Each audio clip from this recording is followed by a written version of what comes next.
Y digo familia porque me siento muy complacido, porque sé que todas las personas que están aquí están compartiendo un sentimiento que nace, ha crecido y se mantiene vivo en el corazón de todos nosotros.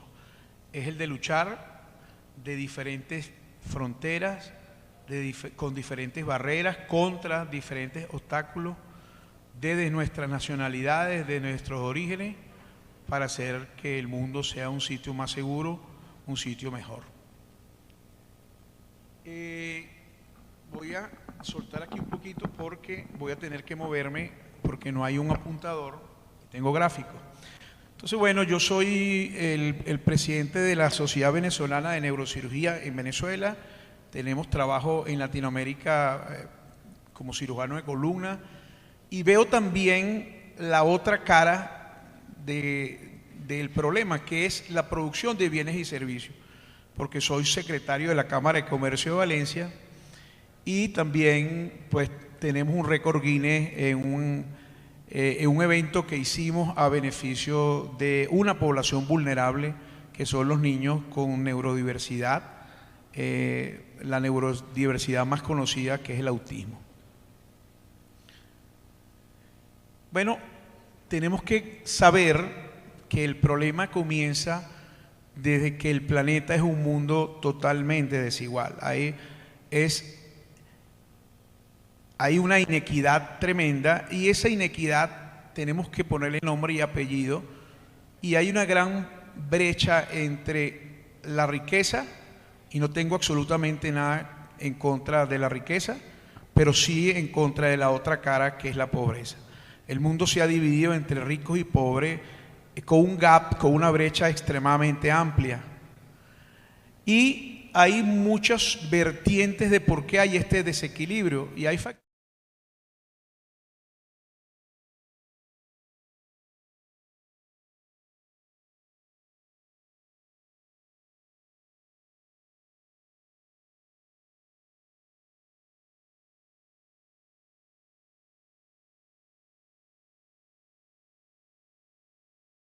Oportunidades que son mucho más de un lado y de otro. Las particularidades geográficas también son importantes. En el continente africano, por ejemplo, no es lo mismo las cualidades geográficas que pueden ocurrir allá como en nuestros países del trópico, donde, hablando de un ejemplo, podemos tener cultivos los 365 días del año. Hay también particularidades políticas a las cuales no nos vamos a referir directamente, y hay presencia o no de recursos territoriales fundamentales, de commodities que en algunos casos han sido perjudiciales, como en mi país en específico. La Organización Mundial de la Salud expresó que el goce del grado máximo de salud que se pueda lograr es uno de los derechos fundamentales en todo ser humano, sin distinción de raza, religión, ideología política o condición económica o social. Y es el valor central para el acceso universal a la salud y la cobertura universal de salud. Este derecho debe ser promovido y protegido sin distinción de edad, sexo, género, orientación sexual, idioma, origen nacional, lugar de nacimiento o cualquier otra condición. Es decir, la salud es un derecho humano, y es un derecho humano que ha sido violentado, porque el acceso a la salud, como bien lo comenzó a comentar mi antecesor, el doctor Colome, no es igual para todos los estratos sociales, ni para todos los países, ni para todas las regiones. Y la salud es un componente central del desarrollo humano sostenible, y el acceso universal a la salud y a la cobertura universal de la salud son claves para el logro de mejores resultados en salud y a fin de asegurar la vida saludable y promover el bienestar de todos. Entonces hay una pregunta: ¿hemos conseguido salud para todos? Definitivamente no, y de eso vamos a hablar ahora. Y el problema comienza con esto: no satanizar la riqueza, sino el problema de la concentración de la riqueza. En este mapa podemos ver dónde la mayor concentración de riqueza. Si nos fijamos en los colores, lamentablemente los porcentajes no se ven bien, pero vemos cómo el 10% de las personas atesoran el 90% de la riqueza del mundo. O sea, hay un gran desequilibrio entre los tenedores de la riqueza. Y al haber el 10%, o sea, el 90% de la riqueza está en manos del 10%. Y aquí vemos en este mapa unos países más que otros donde hay la desproporción de la tenencia de la riqueza. Por ejemplo, el país más igual es Eslovaquia, donde el 10% de la riqueza del país toma el 27% de la producción nacional. Pero hay países tan desequilibrados como Omán, donde el 10% de la población de Omán tiene el 75% de la riqueza. Entonces, el problema en sí, el de los derechos humanos en acceso en salud, definitivamente tiene un germen que crece día a día, que es la pobreza. Y está fundamentada entonces en el desequilibrio de la tenencia de la riqueza. Para concluir esta lámina, podemos decir que 62 mil millonarios, mil billonarios, mil trillonarios acumulan la riqueza de casi la mitad de la población. Próxima. ¿Por qué hay tanto desequilibrio en la prestación de los servicios de salud? Bueno, entonces vamos a hablar de la otra cara de la moneda. Vemos cómo está creciendo la pobreza en el mundo y es como todo en la vida, son situaciones multifactoriales, porque no estamos aislados y la relación con el mundo entero produce cambios en nuestras realidades. Por ejemplo, después de la pandemia y con la apertura de las guerras, y no voy a hablar de una sino de todas, pues vemos como el reparto de la pobreza en América Latina, si explicamos la lámina, los pobres son, la lámina en colores va de los más pobres que viven con 1.9 dólares al día, el color naranja son los que viven con entre 2 y 5 dólares al día, y el color amarillo son la población que vive con 5 dólares al día. Es decir, la pobreza en Honduras y la pobreza en Uruguay. Uruguay es el país con menos pobres y en esta lámina, y Honduras es el país con más pobres. En nuestra realidad, Venezuela está colocada en el tercer puesto, pero son gráficos del 2018. Cuando vemos, no sé si ven esta lámina, la población extrema en Venezuela llega al 40 y tanto %, pero la población total, o sea, los que viven con menos de 6 dólares al día, alcanza más del 70%. También podemos hablar de la evolución del índice de la pobreza en Europa. Europa se está haciendo más pobre, estos países de España, Lituania, etcétera, mientras que los países nórdicos están bajando sus índices de pobreza. Es decir, que la aplicación de políticas gubernamentales podría generar cambios en esta situación, porque vemos que hay países de Europa donde están revirtiendo esta tendencia, están revirtiendo la tendencia de la pobreza, aún a pesar de estar expuesta a los mismos factores que está expuesto el resto del mundo. Próxima.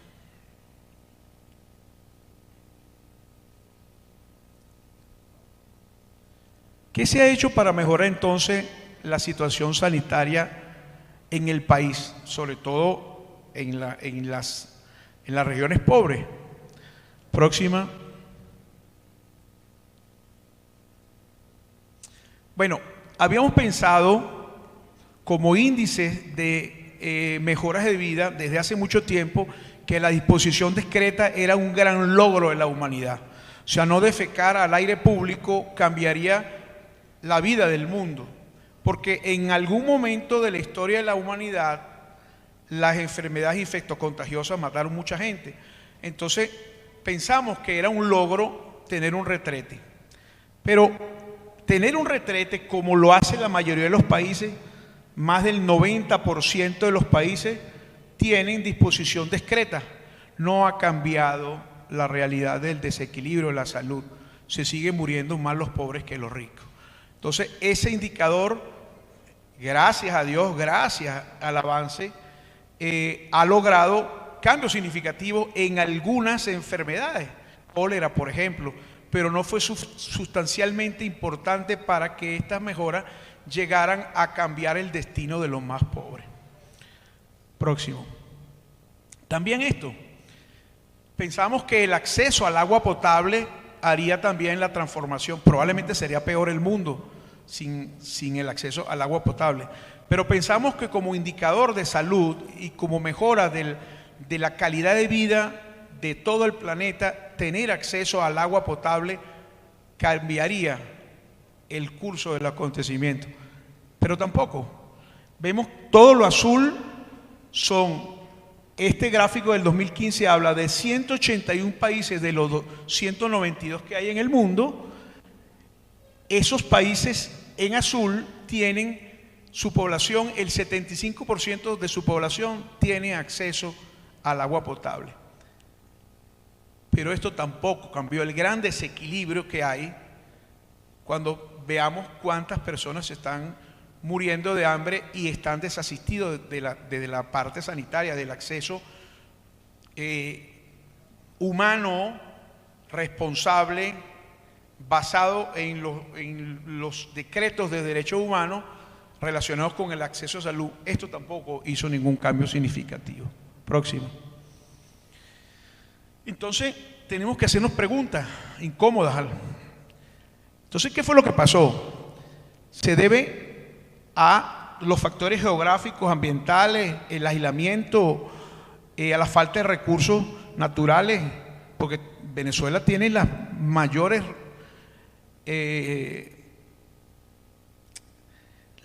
reservas de petróleo en el mundo y estamos en el tercer puesto de inequidad.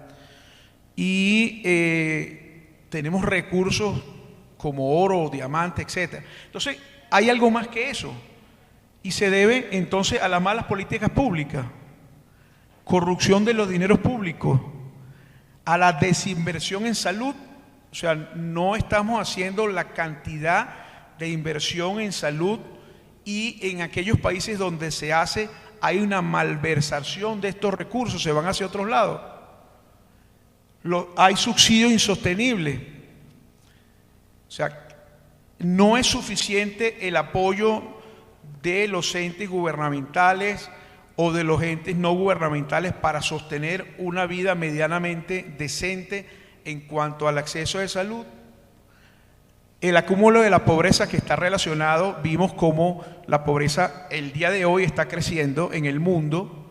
El acúmulo de la pobreza es lo que está condicionando o es lo único, estamos seguros que sí, pero está condicionando a ese desequilibrio entre el acceso en la salud de los que más tienen y los que no tienen nada. El populismo, que es un dardo envenenado en el corazón de nuestras naciones. Mantener pobre al pobre para vender una idea, una utopía, y mantenerlos bajo esa atmósfera de un sueño eterno para seguir aprovechando todos ellos y ellos pagando siempre la consecuencia. El analfabetismo, ¿será que la educación, hacerlos leer y escribir, cambiaría esta realidad? Próximo. Pues tampoco. Este es el mapa del alfabetismo en el mundo. La mayoría del mundo sabe leer y escribir, pero no ha sido suficiente porque pensamos que la alfabetización era un recurso de liberación y de independencia, pero no ha sido suficiente. ¿Por qué?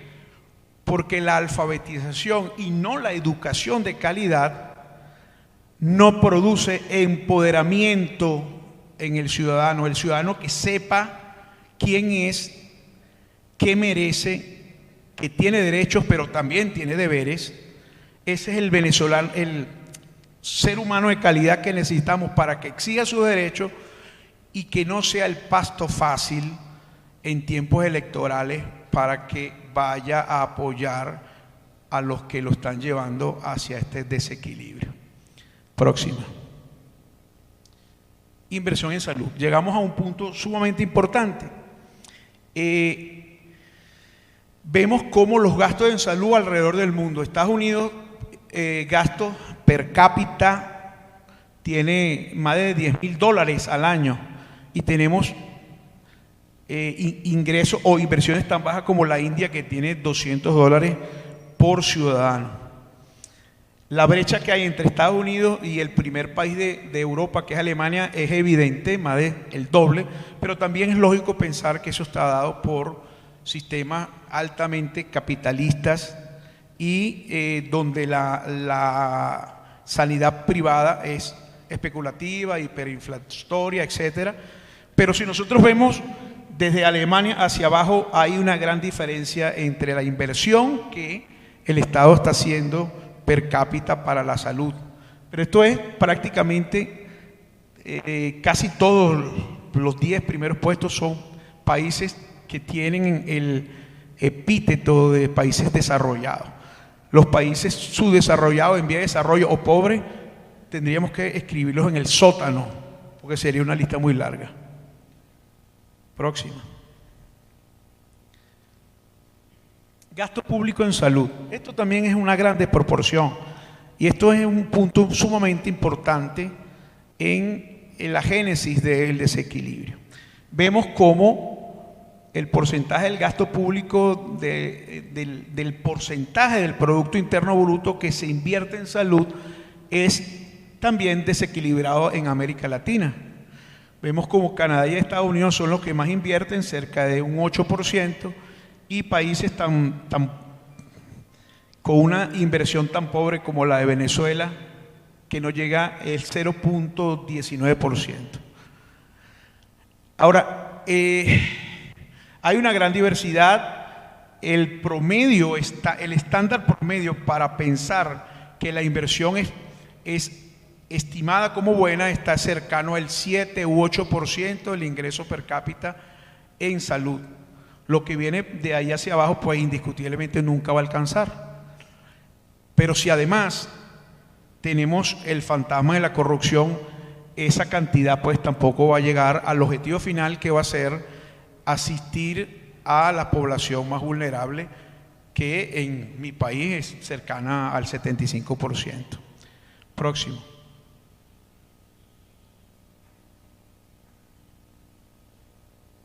La falta de financiamiento adecuado y la ineficiencia en el uso de los recursos disponibles representan retos importantes en el avance hacia el acceso universal a la salud y a la cobertura universal de salud. Mientras el gasto público promedio en salud respecto al PIB de los países de la Organización de Cooperación y Desarrollo Económico llega a un 8% del PIB en el 2011, el gasto público en salud en los países de Latinoamérica y el Caribe está alrededor del 3.8%, o sea, menos de la mitad, y con muchas excepciones, como vimos en el cuadro de la izquierda. Entonces, el reclamo, si llega a los oídos sordos de los entes gubernamentales, es que necesitamos que haya aún mucho más inversión en salud, pero que además esa inversión en salud, sea la que fuere, tiene que ser fiscalizada, tiene que ser controlada para que definitivamente esos recursos se gasten en la intención y el objetivo, que es el mejoramiento de la salud y de los planes de salud, de las políticas públicas de salud que van hacia las poblaciones más desposeídas. Próxima. Esto también es algo que lo traje para que vean como en algunos países como Francia, porque en nuestros países pobres hay dos tipos de medicina: la de medicina pública y la medicina privada. Lamentablemente es así. Pero hay sistemas donde el ingreso y el gasto prácticamente se iguala. De los países desarrollados, el único que se sale de la norma es Estados Unidos, donde sabemos que no voy a hablar de negocio, pero el, el ejercicio privado pagado por seguro y la necesidad que tiene una alta población de estar asegurada, pues explica claramente esa diferencia. Es el único país de la gráfica donde la medicina privada tiene mucho más inversión que la pública. Entonces vemos cómo en países llamados socializados, como Francia, un socialismo que funciona desde lo global, pero cuando vemos pues, como dijo el doctor Colome, que hay citas que tardan mucho tiempo y muchas veces se llega tarde al diagnóstico porque también hay errores y hay problemas en estos sistemas que parecen ser muy buenos, pero que también son perfectibles. Entonces, vemos cómo pueden cohabitar los dos tipos de asistencia, la asistencia pública y la asistencia privada. Ok, me trajeron la computadora. Déjame descansar un poquitico.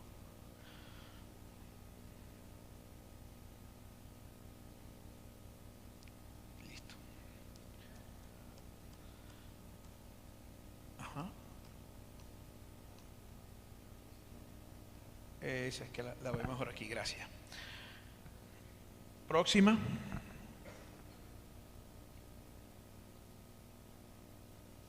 Ok. En la región de las Américas hay millones de personas que no pueden acceder a servicios de salud integrales para lograr una vida saludable y prevenir la enfermedad. Esta región continúa siendo una de las más inequitativas del mundo según la Organización Panamericana de la Salud, en la reunión donde hablaron del plan estratégico de la Organización Panamericana de Salud entre 2014 y 2019. En el 52º Consejo Directivo de la Organización Panamericana de la Salud. Estos gráficos son hoy día peores, porque recuerden que en el mundo interconexo, pues la hambruna, la guerra y la pandemia, pues generó crisis y aumentó también, pues, la que ya existía. Próxima.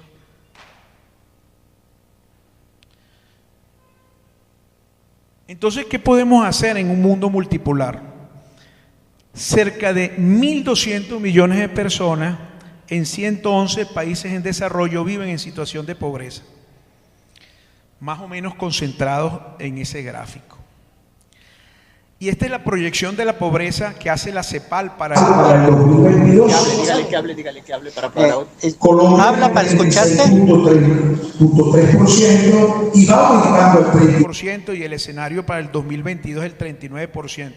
América Latina en el 2021 32.1%, para el 22 36.2%, y se estima por lo que está pasando en el país que pase del 37%. Entonces, en global, voy a buscar aquí a Ecuador.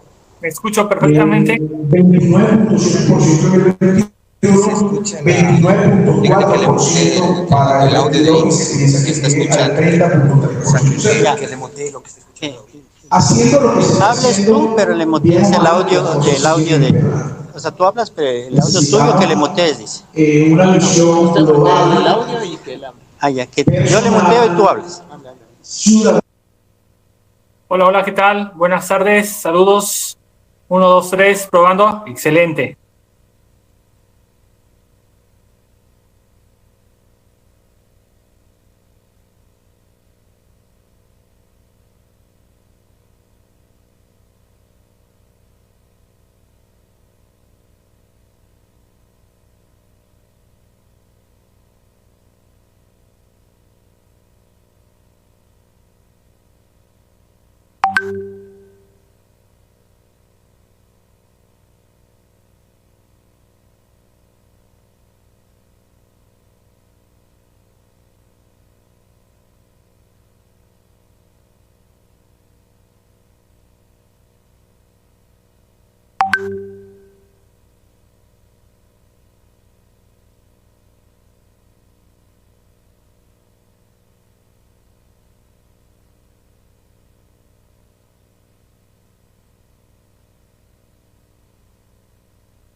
Que tuvo un problema al nacer, 37 días de vida, 37 días de terapia intensiva, y falleció por una complicación. ¿Cómo está? ¿Cómo ha pasado? Teníamos seguro privado, y lo que puso el seguro privado lo puede educarse. El dolor sigue estando ahí, pero estábamos completamente seguros que hicimos todo lo posible para que eso no pasara. Se fue, yo recibo alrededor de 200, 250 mensajes diarios y el 80% de las personas son jóvenes.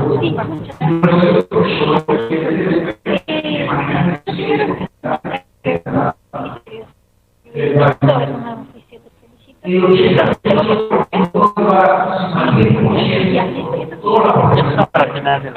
y yo no lo voy a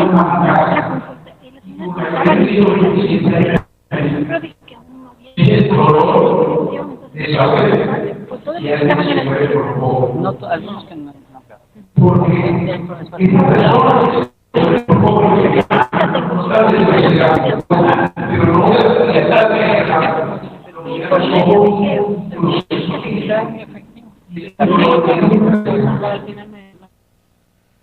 las enfermedades letales, la mayoría son para atrás, son prevenibles, como dije, son enfermedades cardiovasculares, cáncer que podríamos trabajar de forma preventiva. Algo aquí rápido, ¿podría la inteligencia artificial producir una disminución drástica de la mano de obra y por ende mayor desempleo y pobreza? Es algo que tenemos que llevar para la casa. Entonces, como dijo antes el doctor Colome, salud es algo más que la ausencia de enfermedades, es un compendio de un ecosistema donde está la familia, está la salud psíquica, está el trabajo, está el desarrollo social, el desarrollo personal. Entonces, ¿qué podemos hacer en nuestra realidad de los países pobres? No podemos cambiar radicalmente el desequilibrio entre pobreza y riqueza, pero sí podemos hacer estrategias para mejorar en la población pobre, que mejore el acceso a su salud. Hay que poner entonces la responsabilidad en cada uno de los habitantes, y por eso es que nace el concepto en la Organización Mundial de la Salud de la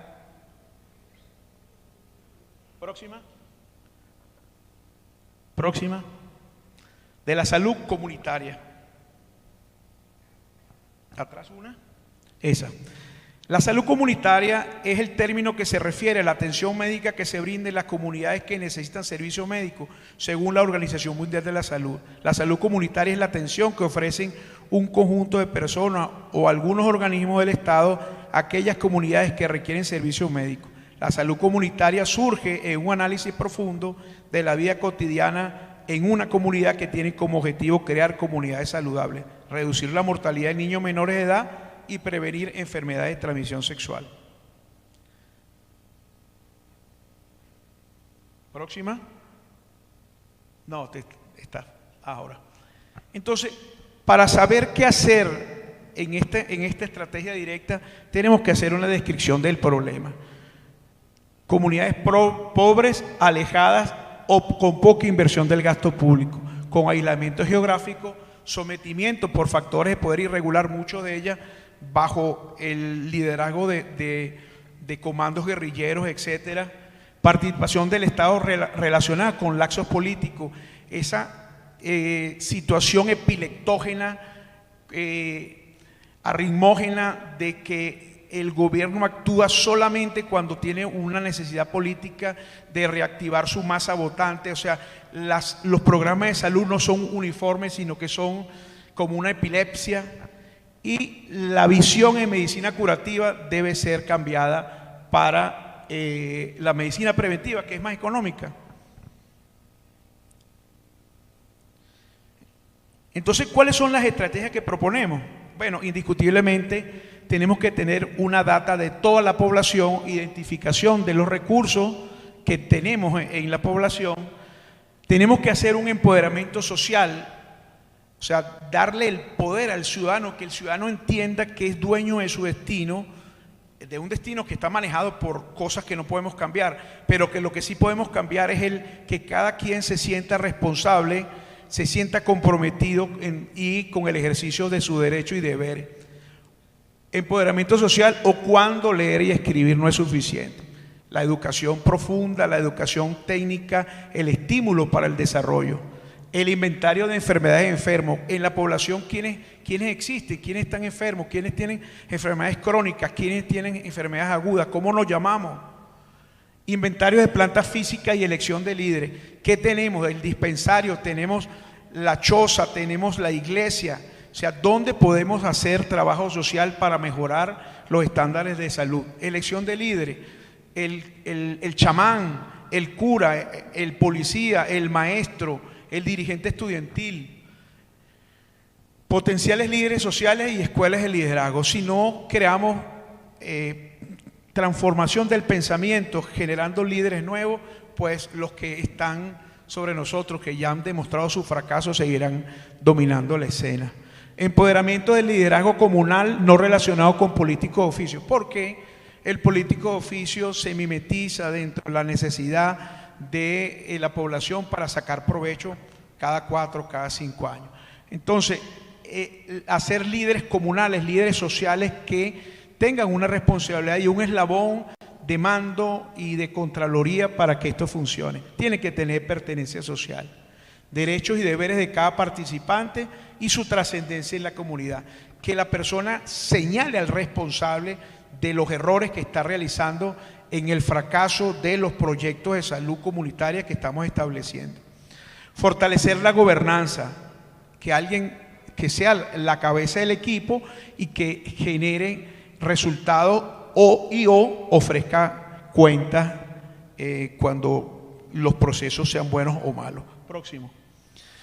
Estrategia, programas educativos para el acceso al sistema sanitario, prevención de enfermedades, promoción de hábitos saludables, salud sexual y reproductiva, participación de todos los líderes que acabo de nombrar, fomento de hábitos para mantenimiento y preservación de la salud, medicina preventiva como pivot necesario para evitar las enfermedades, fomentar la mejor alimentación sin conflictos culturales, o sea, adaptarnos a lo que come la población, la tribu, etcétera, el grupo social, fomento de la actividad física y deportiva como complemento en ese concepto biopsicosocial de la Organización Mundial de la Salud, como con el concepto de salud para evitar la enfermedad, identificación de enfermedades epidémicas y endémicas. O sea, hay un brote de cólera, hay un brote de influenza, hay un brote de dengue, controlarlo, identificarlo, aislarlo, etcétera, y las enfermedades endémicas de la zona. Identificación de la población más vulnerable, la población infantil, los ancianos, las enfermedades crónicas, las embarazadas, el control de inmunizaciones, población de riesgo epidémico, disposición de agua potable y excreta y el conocimiento de los enfermos crónicos. Ahora sí está corriendo aquí, veo, ¿no? Gracias. Identificación de urgencia es fundamental porque en algún momento en la población alguien va a tener una emergencia y tenemos que tener un control, tenemos que tener un equipo para poderlo llevar a un centro de máxima especialización para resolver su urgencia.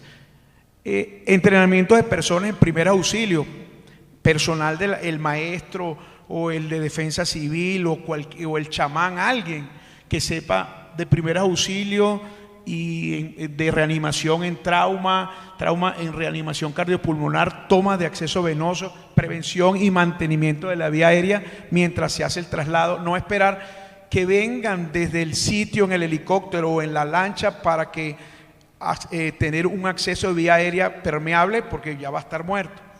Estrategia de traslado seguro y mecanización de transporte a unidades médicas de mayor complejidad tierra, agua, etcétera. Y sobre todo también esto, pues, seguimos teniendo un supragobierno. A pesar de que vivimos en la isla de la fantasía, hay gente que gobierna y que tiene funciones sobre nosotros. Bueno, tenemos que tener una relación con ellos. Conexión con líderes políticos, gubernamentales, civiles o militares, o desgraciadamente con jefes irregulares, porque si en esa región manda el comandante de la guerrilla, tenemos que tener relaciones con él para que nos facilite las posibilidades de sacar a este herido o a esta persona con una emergencia fuera de ahí. Responsabilizar socialmente a líderes fuera de la acción comunitaria propiamente dicho, alcaldes, líderes políticos, militares regulares, pero con intereses creados en la comunidad para facilitación de acciones. Y crear sobre todo esto, crear las condiciones para salir de la pobreza.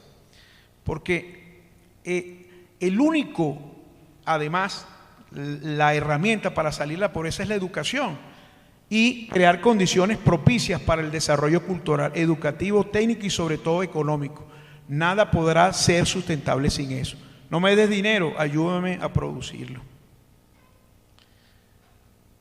Próxima, ajá. No todos podrán ser ricos, no alcanza la riqueza en bienes tangibles, porque hay formas de riqueza que no necesariamente es el acúmulo del capital, pero es un deber humano, religioso, espiritual, ético y de los derechos humanos y sus organizaciones dar la batalla para procurar el ecosistema que garantice a todos los habitantes un ambiente sustentable para garantizar la satisfacción de las necesidades y requerimientos básicos para que sus estándares de vida aseguren una calidad de vida mejor. Un mundo mejor puede ser posible. Si ya lo soñamos, ahora tratemos de conseguirlo. Muchas gracias.